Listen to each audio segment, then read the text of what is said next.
سوال یہ پیدا ہوتا ہے کہ پھر تو چھوڑ دیں یار، جب 2 ٹکے کی نہیں ہے تو پھر رکشہ لینے کی بھی کیا ضرورت؟ جب لینڈ کروزر کی کوئی قیمت نہیں ہے تو رکشہ تو 1 ٹکے کا بھی نہیں ہے.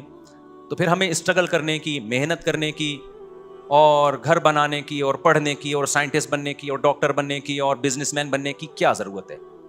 تو اس کا نبی نے اگلے لفظ میں جواب دے دیا، فرمایا الا ذکر اللہ. 2 چیزوں کی اس دنیا میں ویلیو ہے، اللہ کا ذکر، وما والاہ، اور وہ چیزیں جو ذکر جیسی ہیں. اللہ کا ذکر کیوں کیا جاتا ہے؟ اللہ کو یاد کرنے، اللہ کو یاد رکھنا. تو اللہ کو یاد کیا جاتا ہے زبان سے، لا الہ الا اللہ، سبحان اللہ، اللہ کی حمد و ثنا.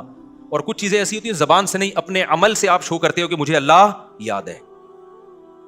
تو وہ تمام محنتیں جس کے پیچھے اللہ کی رضا کا جذبہ ہو، وہ تمام محنتیں چاہے وہ دنیا کی ہوں، وہ تمام ذکر اللہ میں داخل ہو گئیں. داؤد علیہ الصلوۃ والسلام جنگی زرہیں بنایا کرتے تھے، جنگی ٹوپیاں بنایا کرتے تھے ڈیفنس کے لیے. بظاہر یہ دنیا کا، دین کا کام ہے یا دنیا کا کام ہے؟ کوئی آرمی اپنے آپ کو مضبوط کرنے کے لیے اسلحہ بنا رہی ہے تو لوگ کہیں گے یہ اللہ کا ذکر کر رہی ہے. نہیں کر رہی نا، وہ تو فیکٹری میں اسلحہ بنا رہی ہے. لیکن اللہ کہہ رہے داؤد علیہ السلام ہمارے حکم پہ کیا بنا رہے ہیں؟ اسلحہ. تو وہ ذکر کر رہے ہیں.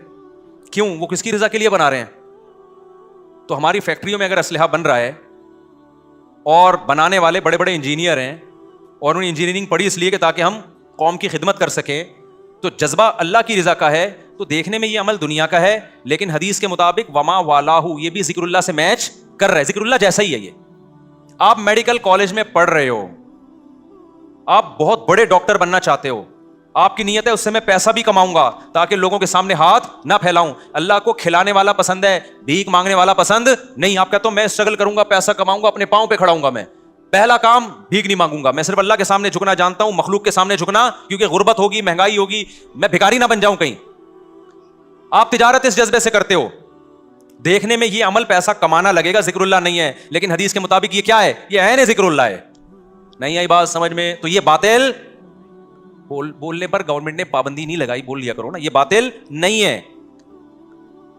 آپ میڈیکل کالج میں پڑھ رہے ہو، یار پیسہ بھی کماؤں گا لیکن میں اچھا ڈاکٹر بن کے لوگوں کی زندگیوں کو بچاؤں گا. نیت کیا ہے؟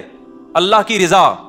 تو حدیث میں آتا ہے، اگر صرف حدیث نے یہاں بند کر دیا ہوتا ہے نا ذکر اللہ بس، تو پھر ہم صرف تسبیح پڑھ رہے ہوتے بیٹھ کے، اس کے علاوہ سارے کام کیا ہو جاتے ہیں؟ غلط. فرمایا وما والاہ، کچھ چیزیں ایسی ہیں جو دیکھنے میں ذکر اللہ نہیں ہے لیکن اس جیسی ہیں، وہ اللہ کی نظر میں وہ ذکر اللہ ہی ہیں. وہ تو ہر وہ کام انسانیت کی خدمت کے جذبے سے، چاہے دولت کمانا ہو، چاہے گھر بنانا ہو، چاہے فیکٹریاں لگانا ہو. صحابہ کرام جو جنگیں لڑتے تھے تو کسی فیکٹری میں تو اسلحہ بنتا ہوگا نا، تو انہوں نے ان فیکٹریوں کو بم سے تھوڑی اڑا دیا کہ ہم سب اللہ اللہ کر کے تسبیح کریں گے بیٹھ کے، اب ہمیں فیکٹریوں کی کیا ضرورت ہے.